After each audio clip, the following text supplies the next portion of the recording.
గుంటూరు జిల్లా కలెక్టర్ కార్యాలయంలోని శంకరన్ హాల్లో వివిధ శాఖల అధికారులతో జరిగిన సమీక్ష సమావేశంలో కేంద్ర సహాయక మంత్రి పెమ్మసాని చంద్రశేఖర్ పాల్గొన్నారు. అభివృద్ధి కార్యక్రమాలపై అధికారులతో చర్చించి పలు సూచనలు సలహాలు అందజేశారు. అనంతరం మంత్రి పెమ్మసాని చంద్రశేఖర్, కలెక్టర్ నాగలక్ష్మి, కమిషనర్ పులి శ్రీనివాసు మీడియాతో మాట్లాడారు.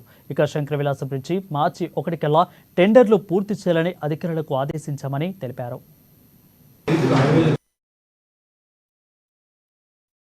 కష్టపడి శంకర్ విలాస్ బ్రిడ్జ్ కానీ, లేకపోతే అవుటర్ రింగ్ రోడ్స్ కానీ, లేకపోతే నేషనల్ హైవే ఎక్స్టెన్షన్స్ కానీ ఇవన్నీ వర్క్ చేస్తా ఉన్నాం కాబట్టి వచ్చిన వాటిని నెక్స్ట్ ఫాస్ట్ ట్రాక్ చేసి ఎంత ఫాస్ట్ గా కంప్లీట్ చేయాలి. అదే శంకర్ విలాస్ బ్రిడ్జి అది తీసుకుంటే తక్కువ డ్యామేజ్ అయ్యే విధంగా చుట్టుపక్కల ఉన్న వాళ్ళకి ఆ బ్రిడ్జ్ డిజైన్ చేసి, రెండోది అందంగా బ్రిడ్జ్ డిజైన్ చేయటం. మార్చి 1 కల్లా బ్రిడ్జ్ టెండర్స్ అన్ని అయిపోయి వర్క్ స్టార్ట్ చేసి విత్ ఇన్ 12 to 16 months అంటే జూలై 2026 కి ఎలా కంప్లీట్ చేయాలి అనే విధంగా ఒక యాక్షన్ ప్లాన్ తీసుకొని ఎమ్మెల్యేలు కానీ అందరూ వాళ్ళు కూడా సజెషన్స్, దాన్ని 50 feet ప్లస్ ఒక 10 feet foot path, 60 feet 4 lanes చేయటం, కింద సర్వీస్ రోడ్డు, అదేవిధంగా ఎక్స్టెన్షన్ ఇంతకు ముందు 400 మీటర్లు అంతే కదండి, 450, దాన్ని 900 meters ఎక్స్టెండ్ చేస్తా ఉన్నారు.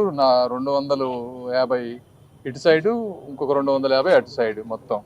సో అది శంకర్ విలాస్ బ్రిడ్జ్. ఇవి కాకుండా ఇంకా కొన్ని బ్రిడ్జిల మీద ఇంకా అప్రూవ్ అవ్వలేదు, బట్ వాటికి ఇక్కడ నుంచి డిపిఆర్లు కానీ ల్యాండ్ ఎక్విజిషన్ ఇష్యూస్ మున్సిపాలిటీ వాళ్ళతో కోఆర్డినేట్ చేసుకుని ఇంకో 3-4 బ్రిడ్జెస్కి సంబంధించినవన్నీ చేసుకుంటా ఉన్నాం. రైల్వే వాళ్ళతో మాట్లాడి అవి కూడా ప్రోగ్రెస్ అవుతాయి. అదేవిధంగా గుంటూరు వినుకొండ ఈ హైవే ఏదైతే ఉందో అది క్యాపిటల్ మధ్య నుంచి ఏదైతే వెళ్తుందో దానికి కావాల్సినటువంటి ఈ ల్యాండ్ ఎక్విజిషన్కి ఏ ఇష్యూస్ ఉన్నాయి